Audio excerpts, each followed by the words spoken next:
All right, guys, welcome to the Independent Filmmakers panel at Connecticut HorrorFest. Let's hear it for 3 independent filmmakers. All right, guys, we've got Curtis Spieler right here.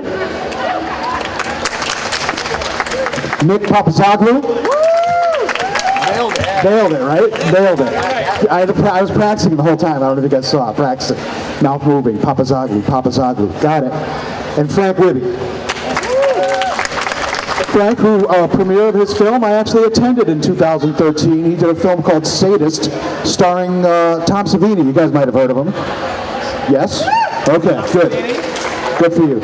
So let's start with Curtis. Tell me a little bit about yourself, how you got into film. I've been a big fan of horror movies forever. I mean, who here isn't, right? I've always been passionate about it. I actually went to college for criminal justice. Same. Yes. Yeah. Now look at us. Yeah. But actually, I got out of college and I started working in the field, and I realized that it wasn't my passion. So I actually left that career and I went to NYU and I took some filmmaking courses there. They have like accelerated film programs. A lot of people don't know that, so that's information that is good to know. You don't have to go for 4 years of film if you can't afford it. There are intensive film programs that you can take.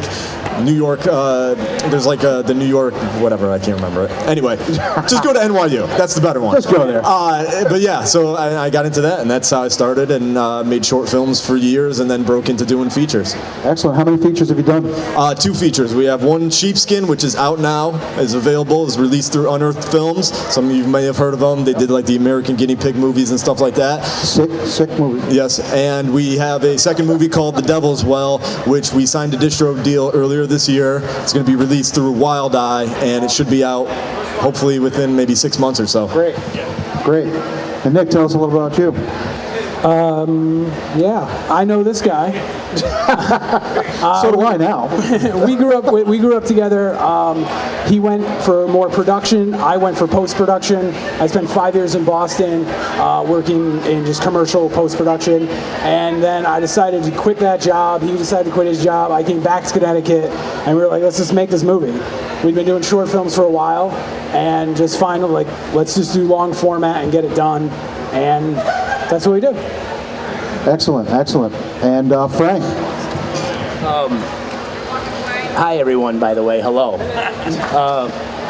My love started with Commando and Texas Chainsaw Massacre when I was about 10. Probably shouldn't have been watching those, but okay. After that, and then I always liked to write and come up with ideas. And when I was 20 years old, I did my first feature called Where Justice Lies.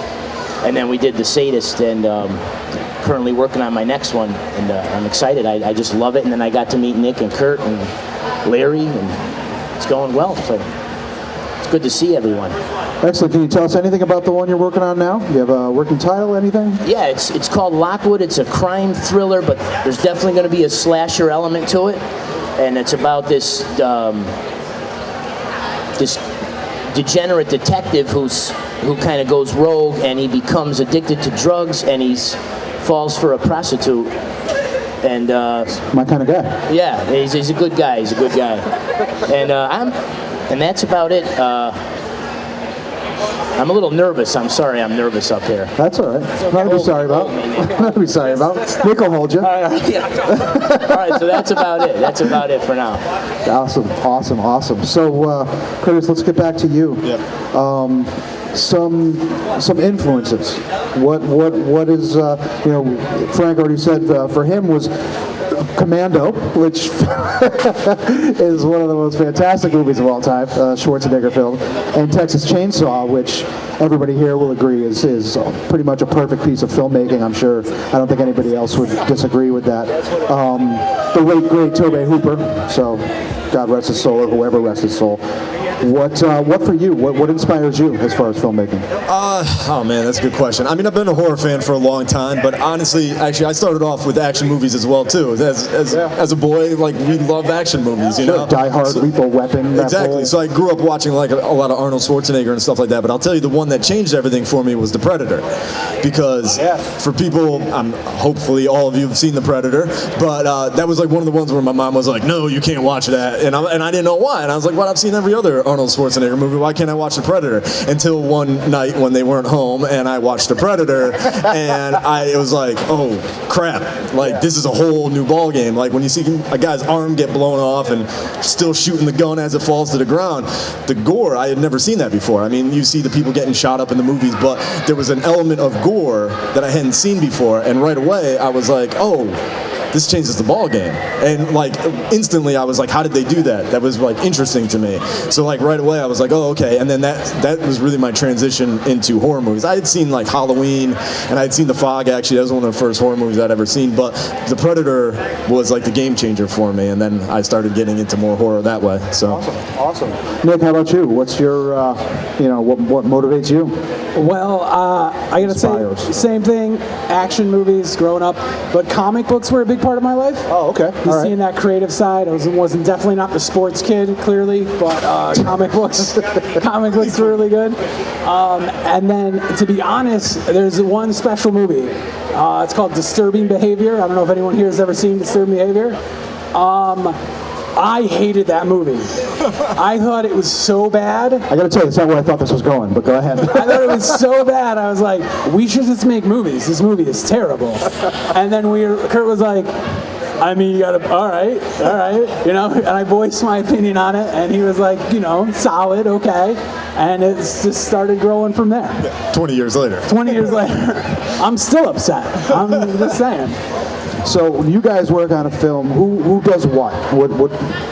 All right, so I do most of the writing and directing, and then Nick and I essentially co-produce together, and then he handles a lot of the post-production. I do most of like the creative editing, but he does like the technical aspects of things. I mean, we're a good team that way. Like he went for the post-production, I went for a lot of production, so we work well together that way. So that's basically the split that we do.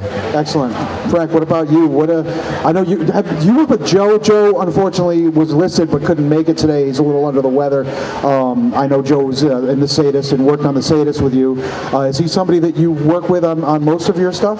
He's also from my hometown. He's from Waterbury, Connecticut, and I knew that he did some short films. So after I did my first feature, I had gotten involved with him to do the next one, and it took off from there. We hit it off pretty good. And, I mean, his writing style's a little different than mine, but we were able to collaborate, and we've been good friends ever since. And so, I mean, that was. So you guys co-write.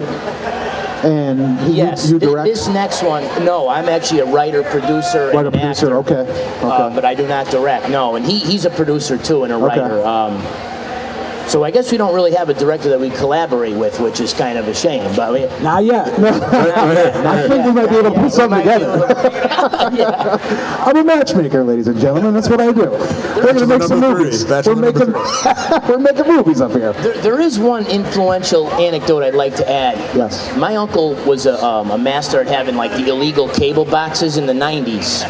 And when I was an only child, so when my grandmother was in the kitchen cooking, I was in the room with the HBO, and Dusk Till Dawn came on, and that was like I think I was 8, so I made a mistake. I was 8 and like blown away. That's not a mistake, man. And then no, right. And then to work with Savini later was just awesome, because him as Sex Machine with the pistol in his pants was sick when you're 8 years old. It's sick now. It is. It's awesome now, but it so is. that was about that movie. There's few movies that can go from gangster flick to vampire flick just at the drop of a hat. It's very, very, very bizarre how that movie. I remember when I saw that movie, I didn't know the plot. Somebody asked me to go see it in the theater. I was like, yeah, sure, sounds good. And I'm like, oh, Tarantino, it's a gangster flick, great. And then all of a sudden it's a vampire movie. I was like, Jesus, what the hell just happened?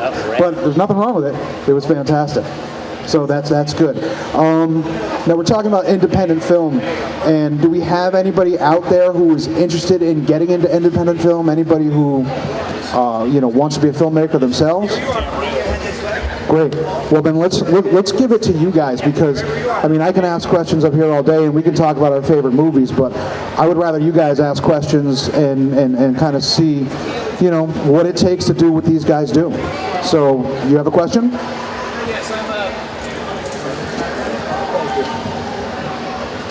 Yes, hello, I'm a writer, my name is Mitchell, and I'm just wondering, what's exactly your process to finding out how to write your scripts that could fit your financial situation?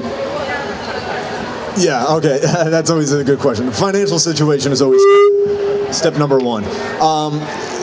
So a lot of people ask, okay, where do you get the money to make your movies? And that's a good question. And the answer is wherever you can get it from. And I know a lot of other filmmakers have said that, but it's very much the truth. Nick and I pretty much self-financed our first film, Sheepskin.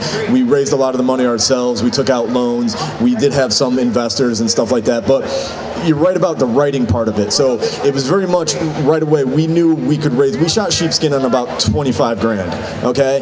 And when we came up with a number that we thought we could raise, we started there first. And then I worked backwards. So the idea was like, okay, what kind of script can we write and make it work for that amount of money? So, for those who haven't seen Sheepskin, it's basically one of the reviews described it as Reservoir Dogs meets The Howling, and that's a pretty fair description. It's a bunch of friends in a punk rock band kidnap this guy because they believe he's a werewolf, and they take him to this warehouse, and it's all in one night. They try to prove whether or not he is or isn't a werewolf, and whether or not they're going to kill him. And you have to watch and see what happens. But that was the thing, is like we were like, okay, we need one location, and we need a group of actors, that is not too big. So it's a small cast. It's like 6 people, all in one location, that we could shoot in a certain amount of days. Because here's the thing, when you're making independent films, every day costs money. So you want to keep your shooting schedule as short as possible, but you need it to make a feature, So we started with the idea of the money and essentially worked backwards with the script. And honestly, that's one. Sheepskin started as a short. It was one of my first shorts after I got out of film school. And Nick and I were actually talking one day when we were trying to figure out, well, what can we do for like 25 grand for a movie? I was like, we need 4 people that are killing another person for some reason. Like that's the way I said it. And Nick was like, well, that was pretty much Sheepskin. And I was like, do you think we can make that into a feature? And I was like, we went back and forth. I was like, I said, yeah, sure, just write it. Write it. And so like literally like that night I went home and I think I wrote the first draft in about 5 days.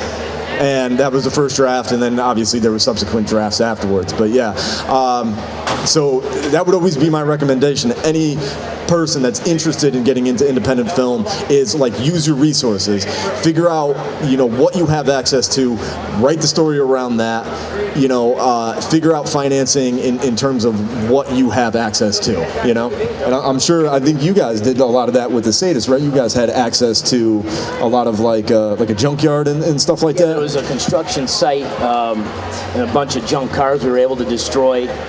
If you could take into consideration who you might know, like friends or family. Like my uncle is in the construction business, so I was able to have all kinds of equipment. And but don't let anything hold you back, though. I mean, just write and maybe worry about that stuff later. You don't want to slow your story down. You don't want to slow the process down. Write what you got to write and worry about it after. Because if there's a will, there's a way. You'll make it happen if you got to make it happen.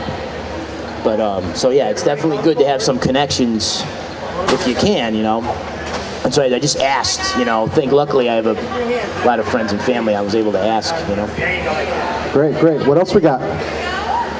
All right. So I'm just curious if because I've seen a lot of horror movies, is it harder to start writing, or is it harder to keep the process going later on into the film? That's a good question. So I do a lot of writing, and for me, I have what I like to call the 30-page rule. So for those that don't know this, when you're writing a script, it's basically a page a minute. So if it's in proper script format, it basically is a page a minute. So if you write a 90-minute script, it should be about 90 minutes on the screen. Okay, so and it varies with writing styles and stuff like that, but for me, it pretty much pans out. So I have what I like to call the 30-page rule. Is if I can get through the first act and get through the first 30 pages and know that I still have a lot of story to go, know where I'm going with the second act, know how I'm going to end it with the third act, then I know it's a good script. So I've started a lot of scripts and I think I know where I'm going to go with it, and then I get about to the 30th page and it starts to fall apart. So for me personally, that becomes a thing. If I can blow past those first 30 pages and I'm into the second half of the script or the second act, then I know that I'm onto something, and I work from there. I think it's also like sometimes it hits you. If you're thinking of an idea, I'll get a call approximately 2 a.m. from him and be like, listen. And he'll just lay 20 minutes of script idea on my head, and I'll be like, that sounds really good. He has like everything worked out. It hits you in a flash. Sometimes you might just have an idea, like, oh, a liquor store and some dude. Like, that's not a movie. So you get to the 30 pages and you probably run out. Sometimes it hits you and you have everything and you know where you're going to go. Yeah, I always say there's a difference between having an idea and having a story. So like anybody can pitch an idea. Anybody can be like, oh, let's make a movie about a killer in a hockey rink. Perfect. But like, what's the story? You know, so like if you have the story, if that comes to you first, and you're like, okay, I have an idea about a kid that is, you know, grew up as a hockey player, and now something bad happens to him, and now he comes back and he kills people on a hockey rink. Now you're starting to put a story together, it's not just an idea, you know, and it's a big difference, so. No, other than that, I have atrocious ADD, so it's hard for me sometimes to sit there and write. And in college, when I had a prescription Adderall. It was a lot easier with a lot more free time. But now there's no more Adderall and not as much free time, so it's like really hard. But you know, I think that if you could just focus, and Kurt's rule is actually phenomenal. It's the first time I'm hearing that. That's great. I've been struggling a little bit to get this script done because of, but. You get that 30-page mark? Oh yeah, I'm past it. Thank God now. Yeah, but definitely. One last thing I wanted to say was, like, if you're writing something and then like 2 days later you think of some other idea, that other idea is always better. But you have to weigh it, like, am I going to finish this or am I going to go on? Because then you'll have 6 scripts that go to 30 pages because you didn't finish one. The grass is always greener on the other side, but you still got to mow it. So like, you finish your idea. Yeah, no, that happens a lot. Like, I'll be working on a script, and all of a sudden, I'll get another idea, and I'm like, oh, is this one better? Should I jump on this, bail on that script, and work on another one? You know, that happens a lot. That's something that I struggle with. I don't know how many other writers struggle with that as well, too. This guy, yeah, exactly. So, but you'll know it when it's the right one.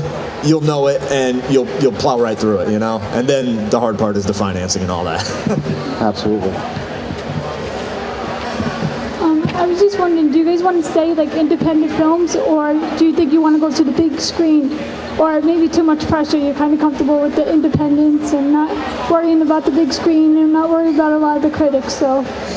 I mean, I can speak for myself. I mean, I think most people that want to get into filmmaking do want to get to the big screen. I mean, it's part of it, but you know, there's a lot of steps to be taken, and for me, it's sort of about taking the steps. You know, like, I hope that this is just the start of things. The great thing about this is that we do have creative control, and now Nick and I are starting to talk to some other companies, and for the first time, we're looking at maybe making stuff with other companies. So, but what happens when you start working with other places is that there's creative input put in by them, especially when somebody else is financing it. So now you've got to learn to collaborate with people and work in that environment. And you know, filmmaking is very much a collaborative process. And you know, I've said this a lot of times, like, being a writer and a director is not necessarily just about being creative. It's also about being organized, being able to work with people. You know, it's management is what it is, you know? But yeah, I mean, I would love to be on the big screen, and I'm hoping that someday we'll get there, and we're slowly working on it, so. Well, I will say one other thing. A lot of people in this audience, if you're trying to get into movies, you're looking for that golden unicorn, that rich guy who has so much money, he'll give you some money to make a movie and he won't care. As soon as you take their money, he's going to have demands. He didn't get that money for being stupid, and then he's going to be like, well, I want a pink Lamborghini in your movie. And you're like, it's a Western. And you're like, I don't care. I'll take my money and go home. That is almost an accurate story. Exactly. And you just end up with a pink Lamborghini in the movie because you want a movie, right? Or you're going to go home. So be wary of it and learn to work with those people. I mean, these guys covered pretty much everything, but I mean, a great cult following I would be happy with that. You know, I'm happy with something like that, and, you know, working with some great actors, that's all I would need. But collaboration and teamwork is key. I don't know how many of you were at the the movie night and the Q&A with Sid Haig last night. But Sid said something that speaks to kind of what they just said. He told a little story about when Rob Zombie was first making House of a Thousand Corpses. It was his first film. Of course, he was well known for music, but when it comes to movies, they don't give a shit if you know how to sing a song. They won't, they're giving you money to make a movie. So, they would give him the notes and they'd say, here's what we want you to do, here's what we want you to do. And according to Sid, Rob would just toss him and do his own thing. But because of that, when they saw the finished product, they didn't want to do the movie anymore. And it took like 4 or 5 years, he said, for them to actually put out. They had to find somebody else to put out House of a Thousand Corpses. It sat on the shelf for like 4 or 5 years because Rob Zombie refused to listen to the notes to the people who paid for it. The hard part is you're getting notes from people that are not creative in any way, and they're going to tell you how to do your job. But you have to understand is they know the marketing, and they'll tell you what, like, they don't want a zombie movie. Ghost movies sell right now, so make a fucking ghost movie. And you're like, all right, but I don't want to do that. And they're like, I don't care. That's what sells. We're going to turn it into a ghost movie. If you want our money, you make what we want. Yeah, I mean, it's a delicate balance because you hear that from a lot of filmmakers. Like Guillermo del Toro is one of those guys who spits in the face of the producers literally. He's like, well, I do what I want, but he's also Guillermo del Toro, so he can. But he had to earn his way there, so he's had to do projects and stuff like that. So it's a lot of balance. It's really like sticking to your guns, but also being, bending at the same time. It's a weird business. Yeah. What do we got next? All right.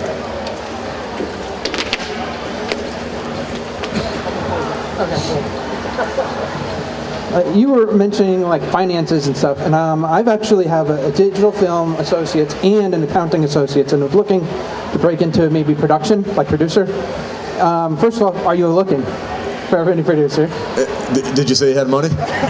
Not executive producer, producer. I'm the one that's that. my okay. job. Okay, so, do you need an assistant?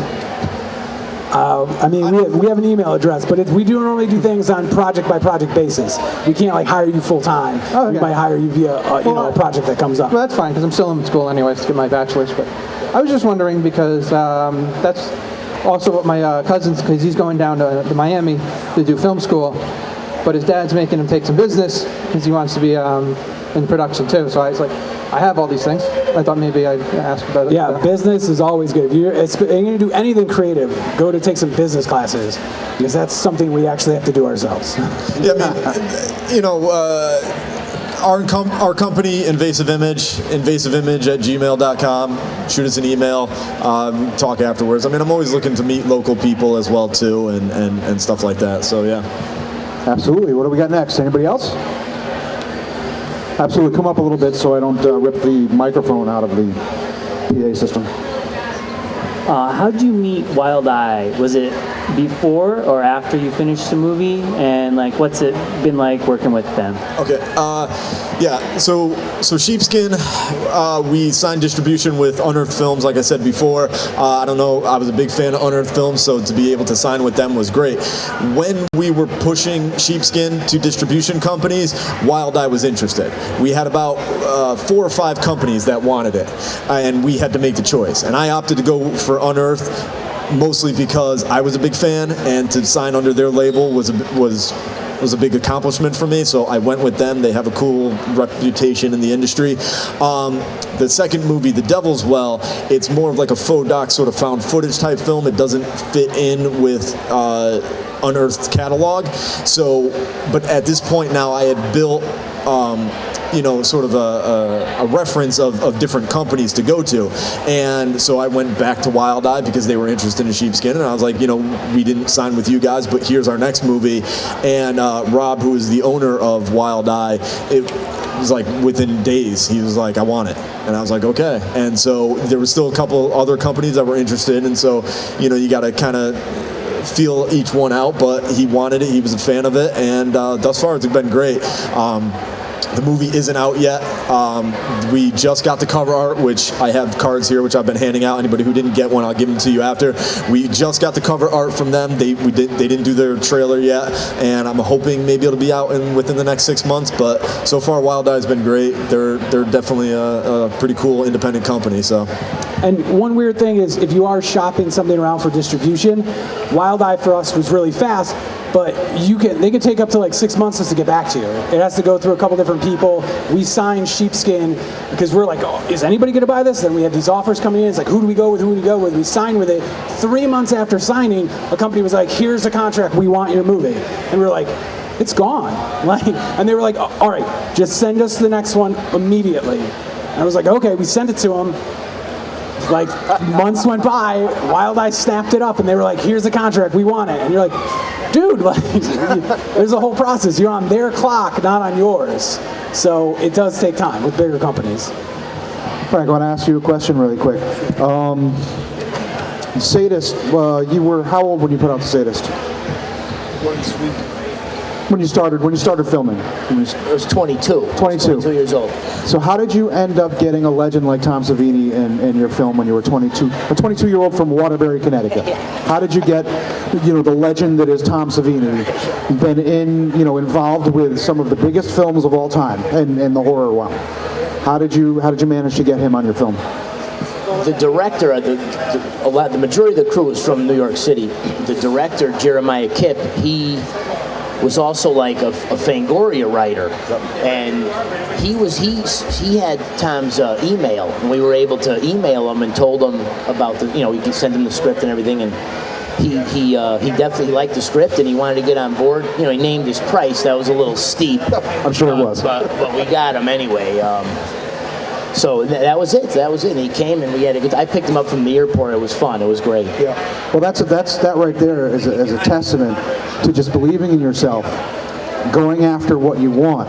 This is a 22-year-old kid from Waterbury who wants to make a film, and he says, for lack of a better term, fuck it, I'm going to ask Tom Savini to be in my movie. And lo and behold, Tom Savini is in his movie. You have to believe in yourself. You really have to put yourself out there, and you're the nerd in the school, and you got to give the hot girl your phone number. Otherwise, you never know. You never know what's going to happen. Well, it's like, what's the worst that's going to happen? He's going to say no, right? He's going to quote you a price that's too high. If you have money and he likes the script, he's going to work on it. Absolutely. So congratulations to you on that. What else do we got? Come on up, because the mic's not going to go back that far. I didn't feel like hooking up the wireless mics. Guys, don't take this question the wrong way, but since we're on the topic of distribution, are you guys familiar with the Kings of Horror outfit? Kings of Horror? All right, well, they put out some of the most, and I'm not here to knock anybody that makes a film, but they distribute some of the most god-awful horror films on the face of the earth.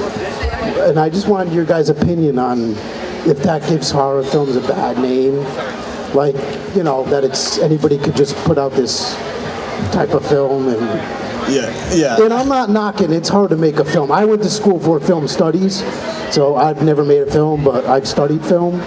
So I don't know how to make a film, but I know how to analytically, critically watch a film, and it's bad. Right.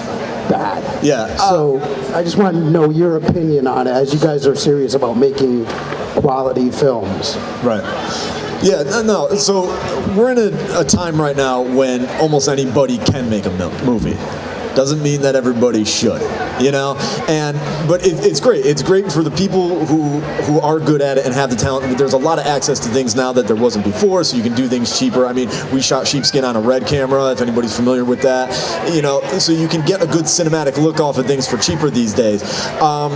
But there's a lot of content out there right now. Even when I signed with Unearthed, Stephen Byro, who owns Unearthed, said that, if you brought me this movie 5 years ago, I could have done a lot more with it than I can do now because the market is flooded. And one of the reasons it's flooded is because there's a lot of people making movies. And so a lot of companies are just looking for product to put out, because if they just keep putting more product out, it'll make them money, whether it's good or bad. And there's a market for bad movies, and I mean, I don't know. I mean, sometimes I see things and I'm like, how did that get released, I mean, I'll say, even for Wild Eye, the company that I signed with, some of their movies, I'm like, but, they picked it up for whatever reasons that they did. And this company I'm not familiar with, and maybe I am if I saw the titles, but... Yeah. I mean, I'm never going to knock anybody for doing what they... If you can finish a movie, I'll at least give you credit for that. A lot of people can't even do that. But yeah, I mean, should every movie be out there? No, but I mean, that's... If the company's going to make that choice, then yeah. Well, it was also part of like who we signed with. Like, we didn't want to sign with a company that just put out like what we thought was garbage. So we like signing with Unearthed, and we even in the reviews, there was a handful of reviews that were like, this is not your typical Unearthed movie. Like, this is a hidden gem. You should check it out. So it sort of helped the Unearthed brand. And not that it really needed that much help from us, but it helped a little bit and got us a little more recognition because of it. Because we're not the typical Unearthed film. But yeah, I mean, you really have to pick your company. I mean, if that's your only option, then maybe that's your only option, but... Yeah, because we had a couple of companies that were interested in us, and I looked at their catalogs of films, and I was like, do I really want to be on this label? And it's like, just because they said yes, you know? So you do have to kind of take that into consideration as well, too. You could learn from it too. Learn what to do, what not to do. Learn who to stay away from, or what not, or just. It's good because it's a learning experience, like I said, and then it's also you know what to do better. You could, set the goal higher for yourself when you see stuff like that. Yeah, no, I mean, absolutely, because when I signed with Unearthed, I didn't really know even what I was doing when we had to read contracts and like negotiate contracts and stuff like that. But then after we went through that, then with our second film, it was much easier to be like what to look for in contracts and like what to look for and what the company offered and what they didn't offer. Because bottom line, like no matter what, as creative as filmmaking is, it's still business at the end of the day. And so it's like anything else. You got to know your contracts. You got to get a lawyer. You got to take a look at things. You got to learn the business yourself, and that's something that I now am starting to understand more of. Excellent. What else we got, guys? Anyone else? Oh, what? You got one? No, I thought you said something. All right, then I'm just we're gonna wrap this up, but I'm gonna ask one more question. You've got, and I'm gonna ask it of all three of you. Big studio comes to you. You've got unlimited money. You have to remake any film you want. What is it? I already know the answer. Them with giant ants. I want to do giant ants. Practical giant ants. Well, yeah, as practical as we can get. But I love them, and I want to see army guys shooting the shit out of giant ants that are ravaging cities. Okay. I would love. That would be like the absolute, the absolute like $100 million movie. Yeah, that'd be the one. What about you? I don't know if anyone here knows this. If you know this movie, raise your hand. The Wraith with Charlie Sheen. 100%. Yeah, that's what I'm talking about. $100 million Wraith. We'll get Charlie Sheen clean and do it again. I would do a Team America World Police. No, I'm just kidding. I'm sorry, that was a joke. I never thought, all these remakes that are happening right now, like most of them are pissing me off. So, that's why I asked the question. Yeah, it's like I have been so remake. I don't even want to think about a remake. So now this is a question I haven't even thought of. Of course not. Damn. Unlimited funds, but you have to remake a movie. Yeah, the sadist, I would do it. That's actually a really good answer. It is, isn't it? So yeah, that's my answer, I guess. I'll take it. I'm going to think more about this, though. All right, you tell me later. All right. All right, guys, a round of applause for some independent filmmakers. Thank you, everybody. Doing everything they can to bring you guys quality movies.